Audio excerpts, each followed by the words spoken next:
Et salut tout le monde, c'est MT, j'espère que vous allez bien car aujourd'hui dans cette vidéo on va tout simplement parler des Intel Arc et spécifiquement de la A750.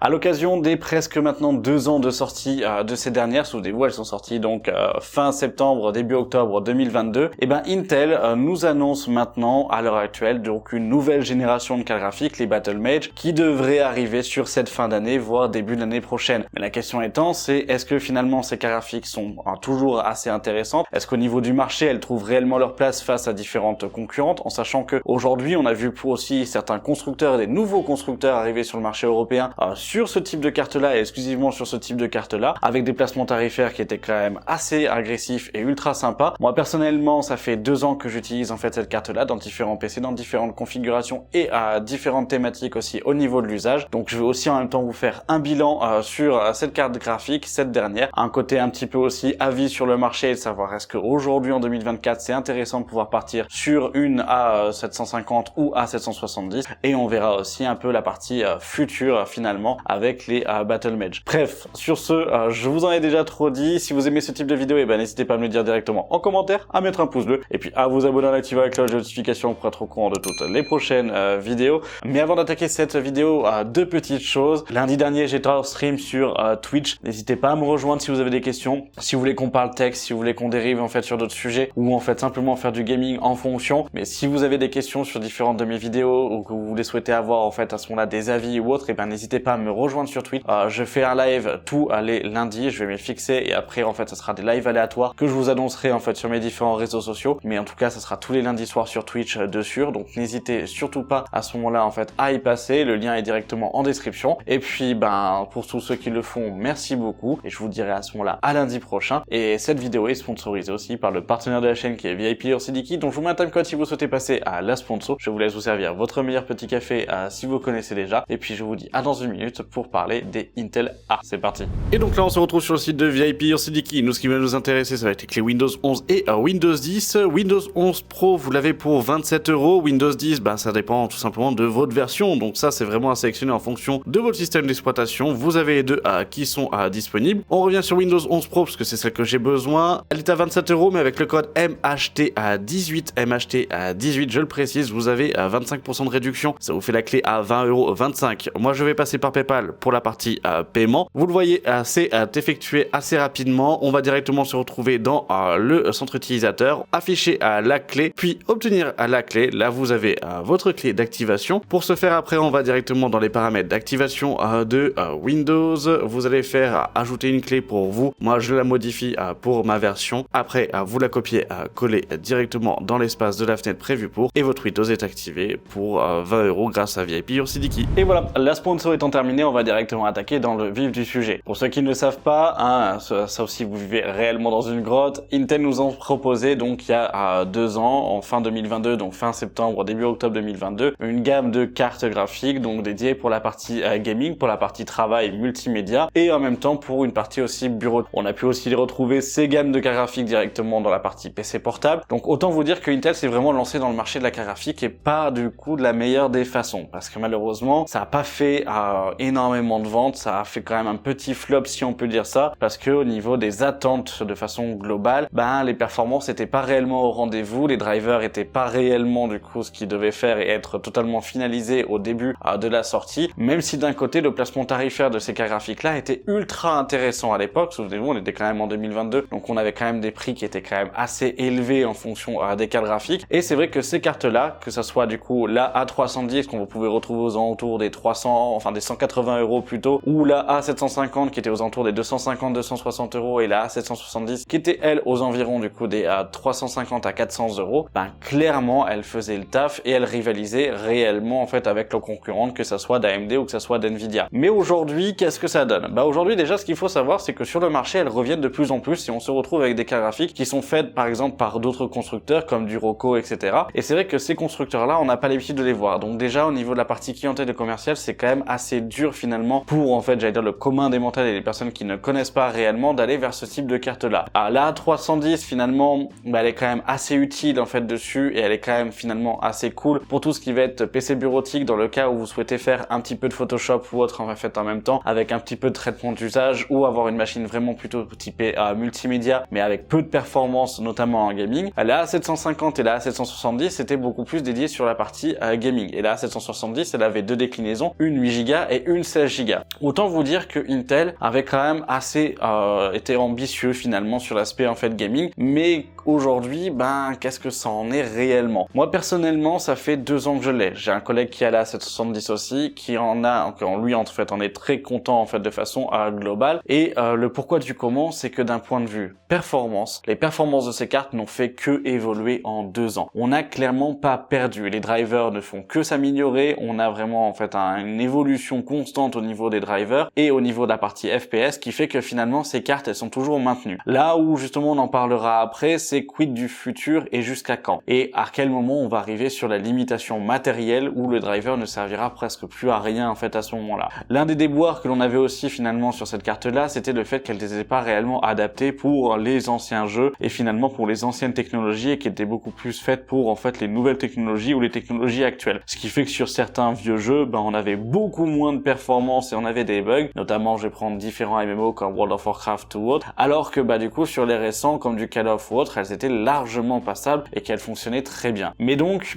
je viens quand même de le dire en fait finalement, d'un point de vue tarification où est-ce qu'elle se place et d'un point de vue performance où est-ce qu'elle se place. Et c'est là où c'est quand même très bizarre et là je vais vous prendre le cas uniquement en fait de la 750 parce que du coup puis la bencher aussi en fait à ce moment-là elle a comparé avec d'autres cartes en ma possession. Et c'est vrai qu'aujourd'hui on va être sur une carte graphique qui d'un point de vue tarifaire se place aux alentours du coup des 6600 à des 3050 à ce moment-là. Donc autant vous dire qu'on est finalement dans l'entrée de gamme des cartes graphiques pour la partie gaming. Mais d'un point de vue performance, qu'est-ce que ça donne? Et si on compare à une 6600 ou 6650 XT, ça va être les performances qui vont être un poil similaires, voire du coup qui vont être supérieures à la 6650 XT en fonction des jeux et à la 6600, du coup elle lui met en fait finalement un bon petit 5% de façon globale. Donc c'est vrai que là ça peut être assez intéressant, sauf que d'un point de vue tarification, comme je l'ai dit, elle est au même prix. Donc si on se dit je prends le pari de partir sur cette carte là à ce moment-là et de dire dans 5 ou 6 ans hop ou en fait dans 1 an ou dans 2 ans je vais encore gagner en fait 5 ou 6 ou 10% en fait de FPS en plus, pourquoi pas? Mais en fait pour arriver à ce point là aujourd'hui il a fallu finalement quand même avoir 2 ans de drivers en fait différents où presque toutes les semaines vous avez une mage. C'est ça aussi qu'il faut dire, c'est que Intel ils y sont quand même à l'effort, toutes les semaines on avait une mage aussi. Donc ça un petit peu le côté j'allais dire finalement un petit peu négatif et moi dans mon bilan c'est un peu ce que j'ai retrouvé. Là je vais vous passer différents résultats, différents bench sur en fait 5-6 jeux que j'ai pu tester en fait à ce moment-là. Dedans clairement du coup vous avez du PUBG, du The Witcher, du Shadow of Tomb Raider, du God of War en fait à ce moment-là, du Cyberpunk pour vous donner un peu un ordre d'idée quand même qu'on est quand même aussi sur des gros jeux, on n'est pas sur des petits jeux. Et justement après on repassera la partie résultats et conclusions dessus parce que vous allez voir que finalement elle a quand même un intérêt en fait direct. C'est parti, je vous passe les résultats. Et donc là comme vous pouvez le voir je vous ai fait un tableau un petit peu condensé finalement des différents jeux testés avec donc 4 cartes graphiques directement testées avec la 3070, la 3060 Ti, la 6650 XT et la Arc donc A750. Je n'ai volontairement pas présenté la A770. Si vous en voulez une vidéo dédiée, je pourrais vous en faire, mais il y a les versions 8Go et 16Go et j'ai pas voulu justement vous présenter les deux différentes versions parce qu'elles ont des performances différentes pour éviter de vous embrouiller aussi d'un point de vue visuel et que ça soit du coup un petit peu confus. Donc si vous souhaitez à ce moment-là avoir un test dédié sur la A770 en deux versions, c'est-à-dire la 8Go et la 16Go, n'hésitez pas à me le faire savoir directement dans les commentaires afin comme ça que je puisse du coup les bencher en intégralité et pouvoir vous les proposer sur la chaîne, je pense courant octobre en fonction de vos désirs. Au niveau des jeux, donc on se retrouve avec 5 petits jeux en fait finalement au niveau de la sélection. Alors petits jeux non pas réellement, on est sur The Witcher 3, PUBG, God of War, Cyberpunk et Shadow of Tomb Raider. Tous les jeux donc ont été testés en 1080p, en ultra avec un 12900K, 32Go de RAM en DDR5, 6000 MHz. Autant vous dire qu'on est quand même sur une configuration assez élevée au niveau du processeur et qu'au niveau de 1080p, ça reste quand même le processeur qui joue et qui avantage. Donc on n'aura pas du coup les mêmes performances si vous avez un 3600, je vous le dis tout de suite. Par contre au niveau des perfs, comme vous pouvez le voir, la 3070 est largement au-dessus sur presque tous les jeux. On voit que ça fait quand même une chute de façon globale. Vous avez 128 FPS sur Witcher 3, 105 FPS sur PUBG, God of of War on est à 95 FPS, 78 FPS sur Cyberpunk 2077 et Shadow of Tomb Raider à 200 FPS. Pareil pour la 3060 Ti, on est quand même finalement assez élevé, 84 sur The Witcher 3, 179 sur PUBG ainsi que sur Shadow of Tomb Raider, 84 FPS pour God of War et Cyberpunk on est à 65 FPS. Là où au final du coup on va quand même avoir une concurrence réelle d'un point de vue aussi tarification mais au niveau en fait aussi des performances, ça va être avec la 6650 XT donc en bleu directement, où sur The Witcher 3 on est à 80 FPS, 167 sur PUBG, 74 sur God of War, 57 sur Cyberpunk et 112 sur Shadow of Tomb Raider. Et pour finir avec la Arc, et ben la Arc elle va quand même un petit peu décevoir finalement sur Cyberpunk 2077 où on est à 48 images par seconde, sur Shadow of Tomb Raider on est au 80, sur God of War on est à 53 images par seconde, sur PUBG on est à 150 images par seconde, donc on reste largement bon pour des jeux compétitifs, et sur The Witcher 3 on est à 70 images par seconde. Donc en soi les images par seconde et les performances sont quand même présentes, faut pas oublier que son prix neuf est 250 €, 230 €, que en fait on va pouvoir retrouver sur certains sites revendeurs des promotions à 199 €, qu'elle est souvent finalement en promotion comparée à la 6650 où c'est le premier modèle qui est à 230 €, donc j'essaie quand même de le préciser en fait à ce moment-là, qu'une 6600 aura finalement les mêmes performances que en fait la A750, donc autant vous dire que là à l'heure actuelle, ben ça reste finalement des performances qui sont plutôt bonnes. Sur les gros jeux comme du Cyberpunk 2077 ou du God of War, ben on voyait que ça pêche un petit peu sur certains jeux histoire. Shadow of Tomb Raider par contre là on est à 80 FPS, 70 FPS pour la 1080p, donc sur The Witcher 3 on est largement ok. Par contre si vous souhaitez attaquer le 2K sur les jeux histoire, là ça sera pas réellement du coup en fait une bonne carte pour ça. Notamment, et là ça va être la différence, c'est que sur PUBG vous voyez qu'on est à 150 images par seconde, 150 images par seconde sur PUBG, c'est plutôt correct, c'est plutôt pas mal. Donc on sait à peu près à ce moment-là qu'on va pouvoir se tabler sur en fait un x2 sur Counter-Strike à ce moment-là d'un point de vue performance, donc on atteindra les 280 à 350 FPS en fonction, et du coup par exemple sur du Valorant on va être dans des FPS similaires aussi. Donc autant vous dire que pour tout ce qui va être compétitif 1080p, du Overwatch, du League of Legends, du Fortnite, tout ce qui va être du coup vraiment petits jeux finalement et jeux assez légers, ben elle fera toujours le taf et elle sera bonne. Ça va être beaucoup plus pour les jeux histoire où là elle va quand même un peu souffrir, et que finalement c'est une carte aussi où il faut remettre dans le contexte, elle a 2 ans. On arrive quand même sur une carte qui est assez vieillissante maintenant, si on peut dire ça. Certains vont m'insulter quand je vais dire ça, d'accord, je comprends très bien, mais voilà, ça reste du coup finalement un petit peu normal, et sachez que l'évolution de FPS est quand même du coup d'une trentaine de pourcents comparé au premier driver à date de sortie initiale. Bref, je vous en dis pas plus, on passe à la suite de la vidéo, c'est parti. Et voilà, pour les résultats, comme vous avez pu le voir, finalement elle est quand même assez loin derrière d'une 3060 Ti sur beaucoup de jeux. La 3070 on n'en parle pas, elle lui met un bouchon sans aucun problème, donc la A750 est un peu à la ramasse en fait à ce moment-là. Cependant les performances de façon globale sur ces jeux-là de la A750 en 1080p, je tiens quand même à préciser, sont largement bonnes. Donc aujourd'hui, quand on compare à ce moment-là face à une 6650 XT, comme vous avez pu le voir avec les résultats, et on n'est pas non plus en fait ultra déconnant, et on n'est pas non plus en fait j'allais dire très éloigné. Et la 6650 en moyenne on va être autour des 250 €. Donc aujourd'hui, dans le cas où est-ce que je pourrais vous conseiller d'un point de vue performance, d'un point de vue nouvelle configuration à acheter une Arc, oui je vais pouvoir vous le conseiller dans le sens où ça reste une carte graphique qui est quand même toujours maintenue, qui est quand même bien développée, on a une évolution et le constructeur quand même pousse finalement en fait sur cette carte graphique là. Après à savoir, et ça on en parlera en fait pour le futur juste après, est-ce que d'un point de vue tarification je préfère aller chez AMD ou chez Intel? Là c'est votre préférence. Moi le souci qu'il y a c'est que Intel avait quand même bien mis en avant les V1, on avait quand même pas mal mis en avant le côté ultra applicatif de ces cartes là qui étaient faites pour pouvoir faire du multitâche et du gaming sans aucun problème. Cependant en fait on n'a toujours pas vu réellement en fait d'optimisation logicielle présente dedans. Sur Adobe je perds plus de temps que en fait avec une 6006, donc autant vous dire que c'est pas en fait ultra efficace pour cette partie là. Je suis voire même plus performant en fait avec une 2070 que en fait avec la 750 sur l'applicatif, donc pas top. Franchement sur ce côté là malheureusement je suis quand même un petit peu déçu de la carte, mais en fait sur l'aspect gaming de façon globale ça reste largement ok. Pour l'aspect streaming ça reste aussi largement ok, même si du coup c'est toujours pas réellement adapté et non plus supporté par les 3/4 des logiciels communs utilisés, et que les logiciels qui sont adaptés ça reste des logiciels de niche en fait à l'heure actuelle. Donc les développeurs ont pas, je pense, suivi le côté techno, ils ont pas voulu parier en fait dessus peut-être, ou en tout cas sur Intel pour en fait ces cartes-là. En tout cas, moi dans mon usage de tous les jours, c'est ce que je ressens en fait à l'heure actuelle. Après, d'un point de vue tarification, la A770, et là on va passer sur le modèle en fait supérieur, finalement est quand même très bien placée. Et là, on va rattraper justement les 3070. Et ce qui va être intéressant, parce qu'en termes de tarification, on va être à 350 €, en fonction de si vous retrouvez des restocks en neuf, l'occasion sur une A770, on est à 200-250 €. Et 250 €, c'est le prix affiché. Après, on peut toujours négocier. Donc, autant vous dire que là, c'est quand même ultra intéressant. Les seules A750 que j'ai pu voir en occasion, elles étaient vendues aux alentours des 150 €. Et 150 € pour des cartes qui finalement ont très peu tourné, ont pas réellement du coup en fait été utilisées pour les trois quarts parce que les personnes n'avaient pas les performances au début ou en fait ont vite fait une upgrade en fait derrière,